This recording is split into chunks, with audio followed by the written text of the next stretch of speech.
Friends ನಮಸ್ಕಾರ ರೀ. ಇವತ್ತಿನ ಈ ವಿಡಿಯೋದಲ್ಲಿ ಎಲ್ರಿಗೂ ಫೇವ್ರೇಟ್ ಆದಂತಹ ಪಾನಿಪುರಿನ ಮನೆಯಲ್ಲೇ ಸುಲಭವಾಗಿ ಹೇಗೆ ಮಾಡ್ಕೋದಂತ ಹೇಳಿ ನೋಡೋಣ.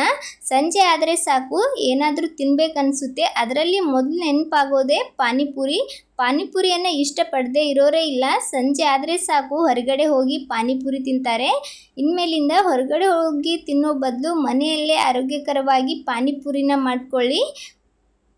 ಮನೆಯಲ್ಲಿಯೇ ಈ ಥರ ಪಾನಿಪುರಿ ಮಾಡಿಕೊಂಡು ಮನೆಯವ್ರ ಜೊತೆ ತಿನ್ನೋ ಮಜಾನೇ ಬೇರೆ. ಇವಾಗ ತಡ ಮಾಡೋದು ಬೇಡ, ಹೇಗೆ ಮಾಡೋದಂತ ಹೇಳಿ ನೋಡೋಣ. ಮೊದಲಿಗೆ ನಾವು ಖಾರ ಪಾನಿನ ಮಾಡ್ಕೊಳ್ಳೋಕ್ಕೆ ನಾನಿಲ್ಲಿ ಒಂದು ಮಿಕ್ಸರ್ ಜಾರಿಗೆ 1 ಕಪ್ನಷ್ಟು ಪುದೀನ ಸೇರಿಸ್ಕೊಂಡಿದ್ದೀನಿ. ಹಾಗೆ ಅದಕ್ಕೇ 1 ಕಪ್ನಷ್ಟು ಕೊತ್ತಂಬರಿನ ಸೋಸಿ ಚೆನ್ನಾಗಿ ತೊಳೆದು ಸೇರಿಸ್ತಾ ಇದ್ದೀನಿ.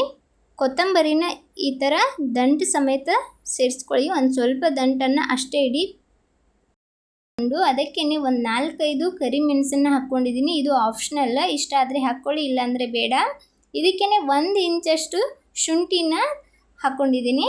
ಹಾಗೆ ಖಾರ ನೋಡಿಕೊಂಡು ಮೆಣಸಿನ್ಕಾಯಿನ ಸೇರಿಸ್ಕೊಳ್ಳಿ. ನಾನಿಲ್ಲಿ 1-2 ಮೆಣಸಿನ್ಕಾಯಿನ ಹಾಕ್ಕೊಂಡಿದ್ದೀನಿ. ಇವಾಗ ಇದನ್ನು ನುಣ್ಣಗೆ ರುಬ್ಕೊಂಡು ತನ್ನಿ. ಸ್ವಲ್ಪ ನೀರು ಹಾಕ್ಕೊಂಡು ಇದನ್ನು ರುಬ್ಕೊಳ್ಳಿ. ನಾನಿಲ್ಲಿ ಅದನ್ನು ರುಬ್ಬಿಟ್ಟು ಒಂದು ಬೌಲ್ಗೆ ಹಾಕ್ತಾಯಿದ್ದೀನಿ. ನೋಡ್ಬೋದು, ಪೂರ್ತಿ ನುಣ್ಣಗೆ ರುಬ್ಕೊಂಡು ತೊಗೊಂಡಿದ್ದೀನಿ. ಇವಾಗ ಇದಕ್ಕೆ ನೀರನ್ನು ಹಾಕ್ತಾಯಿದ್ದೀನಿ. ಅದೇ ಮಿಕ್ಸರ್ ಜಾರ್ಗೆ ಒಂದು ಸ್ವಲ್ಪ ನೀರನ್ನು ಹಾಕ್ಕೊಂಡು ಇದಕ್ಕೆ ಹಾಕಿಬಿಟ್ಟು ನಂತರ ಇದಕ್ಕೇ ಒಂದು ಅರ್ಧ ಲೀಟರಷ್ಟು ನೀರನ್ನು ಸೇರಿಸ್ಕೊಳ್ಳೋಣ. ನೋಡ್ಬೋದು, ನಾನು ಒಂದು ಅರ್ಧ ಲೀಟರಷ್ಟು ನೀರನ್ನು ಹಾಕ್ತಾಯಿದ್ದೀನಿ. ನೀರನ್ನು ನೋಡಿ ಹಾಕ್ಕೊಳ್ಳಿ. ನಿಮಗೆ ಯಾವ ಥರ ಪಾನಿ ಬೇಕು ಅಂತ ನೋಡಿಕೊಂಡು ನೀರನ್ನು ಆ್ಯಡ್ ಮಾಡ್ಕೊಳ್ಬೋದು. ನೋಡ್ಬೋದು, ನೀರನ್ನು ಹಾಕ್ಕೊಂಡು ಇದನ್ನು ಒಂದು ಟೈಮ್ ನೀಟಾಗಿ ಮಿಕ್ಸ್ ಮಾಡ್ಕೊಳ್ಳೋಣ. ಇವಾಗ ಇದಕ್ಕೇ ಒಂದು ಸ್ವಲ್ಪ ಡ್ರೈ ಮಸಾಲನ ಸೇರಿಸ್ಕೊಳ್ಳೋಣ. ನಾನಿಲ್ಲಿ ಒಂದು ಅರ್ಧ ಚಮಚದಷ್ಟು ಜೀರಾ ಪೌಡ್ರ್ ಹಾಕ್ಕೊಂಡಿದ್ದೀನಿ. ಹಾಗೆ ಒಂದು ಅರ್ಧ ಚಮಚದಷ್ಟು ಬ್ಲ್ಯಾಕ್ ಸಾಲ್ಟ್ ಹಾಕ್ಕೊಂಡಿದ್ದೀನಿ. ಇದು ಹೊರಗಡೆ ಅಂಗಡಿಗಳಲ್ಲಿ ಸಿಗುತ್ತೆ. ನಂತರ ಇದಕ್ಕೇ 1 ಚಮಚದಷ್ಟು ಚಾಟ್ ಮಸಾಲಾನ ಸೇರಿಸ್ಕೊಂಡಿದ್ದೀನಿ. ಹಾಗೆ ಇದಕ್ಕೇ ರುಚಿಗೆ ತಕ್ಕಷ್ಟು ಉಪ್ಪನ್ನು ಹಾಕ್ಕೊಂಡು ನಂತರ 1 ಚಮಚದಷ್ಟು ರೆಡ್ ಚಿಲ್ಲಿ ಪೌಡ್ರನ್ನ ಸೇರಿಸ್ಕೊಂಡಿದ್ದೀನಿ. ಇದು ಸ್ವಲ್ಪ ಕಲರ್ ಕೂಡ ಚೆನ್ನಾಗಿ ಬರುತ್ತೆ, ರುಚಿ ಕೂಡ ತುಂಬ ಚೆನ್ನಾಗಿರುತ್ತೆ. ಇದೆಲ್ಲ ಹಾಕಿಬಿಟ್ಟು ಇದನ್ನು ಚೆನ್ನಾಗಿ ಮಿಕ್ಸ್ ಮಾಡ್ಕೊಳ್ಳೋಣ. ಸ್ವಲ್ಪ ಪಾನಿಪುರಿ ಮಸಾಲ ಇದ್ರೂ ಸಹ ಹಾಕ್ಕೊಳ್ಬೋದು. ಪಾನಿಪುರಿ ಮಸಾಲ ಇಲ್ಲ ಅಂದರೆ ಚಾಟ್ ಮಸಾಲ ಬ್ಲ್ಯಾಕ್ ಸಾಲ್ಟ್ ಹಾಕ್ಕೊಳ್ಳಿ, ರುಚಿ ತುಂಬ ಚೆನ್ನಾಗಿ ಬರುತ್ತೆ. ಲಾಸ್ಟಲ್ಲಿ 1 ನಿಂಬೆಹಣ್ಣನ್ನು ಚೆನ್ನಾಗಿ ಹಿಂಡ್ಕೊಂಡ್ರೆ ಆಯಿತು, ಖಾರ ಪಾನಿ ರೆಡಿ ಆಗುತ್ತೆ. ನೋಡ್ಬೋದು, ಇವಾಗ ಇದು ರೆಡಿ ಆಗಿದೆ. ಈ ಕಡೆ ನಾವು ಸ್ವೀಟ್ ಪಾನಿನೂ ಕೂಡ ಮಾಡ್ಕೊಳ್ಳೋಣ. ಸಿಹಿ ಪಾನಿ ಮಾಡಲಿಕ್ಕೆ ಒಂದು ಪಾತ್ರೆಗೆ ಒಂದು ಅರ್ಧ ಕಪ್ನಷ್ಟು ಹುಣಸೆ ಹಣ್ಣನ್ನು ಹಾಕ್ಕೊಂಡಿದ್ದೀನಿ. ಹಾಗೆ ಅದಕ್ಕೇ ಒಂದು ಸ್ವಲ್ಪ ಬೆಲ್ಲ ಹಾಕ್ಕೊಂಡು ಅದಕ್ಕೆ ಒಂದು ಸ್ವಲ್ಪ ನೀರನ್ನು ಸೇರಿಸ್ಕೊಳ್ಳೋಣ. ಒಂದು ಸ್ವಲ್ಪ ನೀರನ್ನು ಹಾಕ್ಕೊಂಡಿದ್ದೀನಿ. ಅದು ಮುಳುಗುವಷ್ಟು ನೀರನ್ನು ಹಾಕ್ಕೊಂಡ್ಬಿಟ್ಟು ಇದನ್ನು ಚೆನ್ನಾಗಿ ಮಿಕ್ಸ್ ಮಾಡಿಬಿಟ್ಟು ಇವಾಗ ಕುದಿಲಿಕ್ಕೆ ಬಿಡೋಣ. ಒಂದು 10 ನಿಮಿಷ ಇದನ್ನು ಕುದಿಸ್ಕೊಳ್ಳೋಣ. ಹುಣಸೆ ಹಣ್ಣೆಲ್ಲ ಸ್ಮೂತ್ ಆಗೋವರೆಗೂ ಇದನ್ನು ಕುದಿಸ್ಕೋಬೇಕಾಗ್ತದೆ. ಒಂದು ಸ್ವಲ್ಪ ಕುದ್ದ ನಂತರ ಇದಕ್ಕೆ ಉಪ್ಪನ್ನು ಹಾಕ್ತಾಯಿದ್ದೀನಿ. ರುಚಿ ನೋಡಿ ಉಪ್ಪನ್ನು ಹಾಕ್ಕೊಳ್ಳಿ. ಹಾಗೆಯೇ ಒಂದು ಅರ್ಧ ಚಮಚದಷ್ಟು ಜೀರಾ ಪೌಡ್ರನ್ನು ಸೇರಿಸ್ಕೊಂಡಿದ್ದೀನಿ. ಹಾಗೆ ಒಂದು ಅರ್ಧ ಚಮಚದಷ್ಟು ಬ್ಲ್ಯಾಕ್ ಸಾಲ್ಟನ್ನು ಹಾಕ್ಕೊಂಡಿದ್ದೀನಿ. ಹಾಗೆ 1 ಚಮಚ ಖಾರದ ಪುಡಿನ ಹಾಕ್ಕೊಂಡು ಹಾಗೆ ಒಂದು ಸ್ವಲ್ಪ ಇಂಗನ್ನು ಸೇರಿಸ್ಕೊಂಡಿದ್ದೀನಿ. ಇದು ಫ್ಲೇವರ್ ಕೂಡ ಚೆನ್ನಾಗಿ ಬರುತ್ತೆ, ಅದಕ್ಕೋಸ್ಕರ ಇಂಗನ್ನು ಹಾಕ್ಕೊಂಡು ಇದನ್ನು ಚೆನ್ನಾಗಿ ಮಿಕ್ಸ್ ಮಾಡಿ ಒಂದು 10 ನಿಮಿಷ ಕುದಿಸ್ಕೊಳ್ಳಿ ಚೆನ್ನಾಗಿ. ಸ್ವಲ್ಪ ಈ ಥರ ಗಟ್ಟಿ ಆಗ್ತಿರುವಾಗ ಗ್ಯಾಸ್ನ ಆಫ್ ಮಾಡಿ ಇದನ್ನು ಪೂರ್ತಿಯಾಗಿ ಆರ್ಲಿಕ್ಕೆ ಇಟ್ಕೊಳ್ಳಿ. ನೋಡ್ಬೋದು, ಇವಾಗ ಇದು ಪೂರ್ತಿಯಾಗಿ ತಣ್ಣಗಾಗಿದೆ. ತಣ್ಣಗಾದ ನಂತರ ಒಂದು ಮಿಕ್ಸರ್ ಜಾರಿಗೆ ಅದನ್ನು ಹಾಕ್ಕೊಂಡಿದ್ದೀನಿ. ಇದಕ್ಕೆ ನೀರನ್ನು ಹಾಕದೆ ಚೆನ್ನಾಗಿ ಇದನ್ನು ರುಬ್ಕೊಂಡು ತಗೊಳ್ಳೋಣ.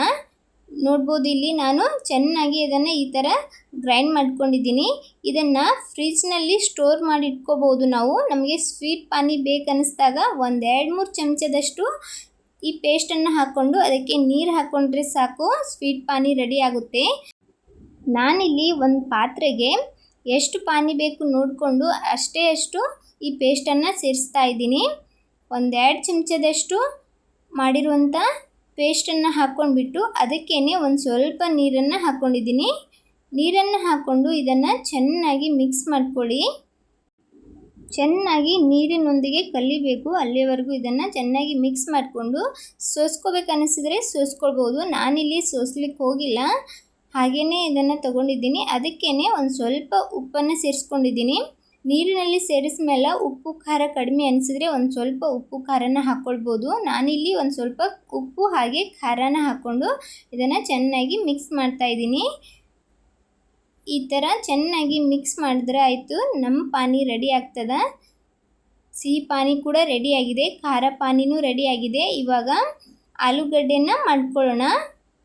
ಈ ಕಡೆ ಒಂದು ಸ್ವಲ್ಪ ಬಟಾಣಿ ಮತ್ತು ಒಂದೆರಡು ಆಲೂಗಡ್ಡೆಯನ್ನು ಚೆನ್ನಾಗಿ ಕುದಿಸ್ಕೊಂಡು ತೊಗೊಂಡಿದ್ದೀನಿ. ಒಂದು 7-8 ವಿಸಿಲ ಕೂಗಿಸ್ಕೊಂಡು ತೊಗೊಂಡಿದ್ದೀನಿ. ಇವಾಗ ಇದನ್ನು ನೀಟಾಗಿ ಸ್ಮ್ಯಾಶ್ ಮಾಡ್ಕೊಳ್ಳೋಣ.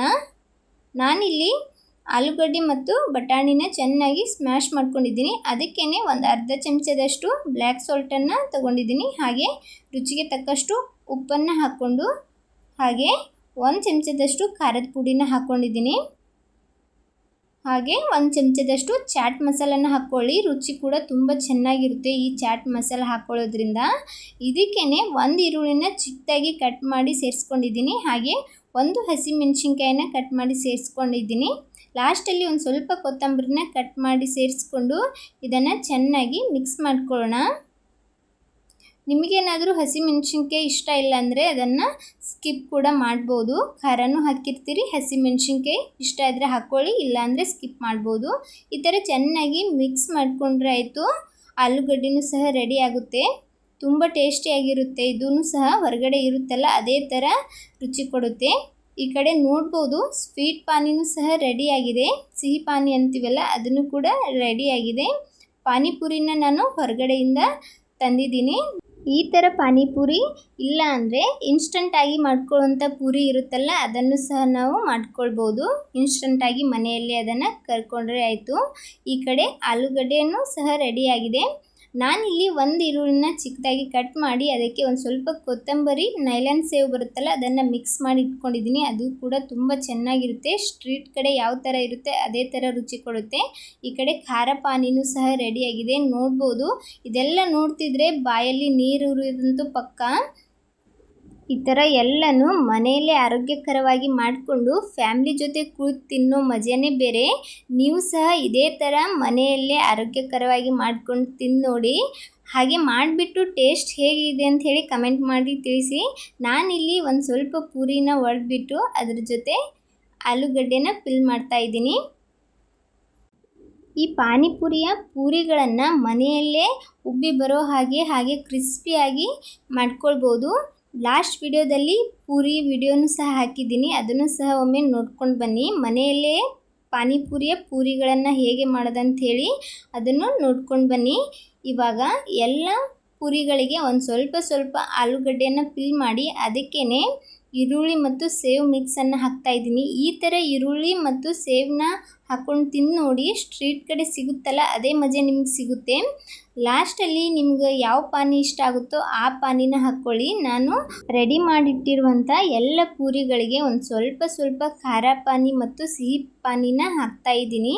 ನೋಡಿದ್ರಲ್ಲ ಫ್ರೆಂಡ್ಸ್, ಮನೆಯಲ್ಲೇ ಪಾನಿಪುರಿಗೆ ಬೇಕಾದಂಥ ಎಲ್ಲನೂ ಮಾಡ್ಕೊಳ್ಬೋದು. ಈ ಥರ ನೀವು ಮಾಡ್ಕೊಳ್ಳಿ. ಈ ರೆಸಿಪಿ ನಿಮ್ಗೆ ಇಷ್ಟ ಆಗ್ಯದ ಅಂದ್ಕೊಂಡಿದ್ದೀನಿ. ಇಷ್ಟ ಆದರೆ ತಡ ಮಾಡಬೇಡಿ, ಒಂದು ಲೈಕ್ ಕೊಡಿ. ಇದೇ ಥರದ ಇನ್ನಷ್ಟು ರೆಸಿಪಿಗೋಸ್ಕರ ರಮ್ಯಾ ಮನೆ ಅಡುಗೆ ಚಾನಲನ್ನು ಸಬ್ಸ್ಕ್ರೈಬ್ ಮಾಡೋದು ಮರಿಬೇಡಿ. ವಿಡಿಯೋ ಯಾರೆಲ್ಲ ನೋಡ್ತಾ ಇದ್ದೀರಾ ಎಲ್ಲರಿಗೂ ಧನ್ಯವಾದಗಳು.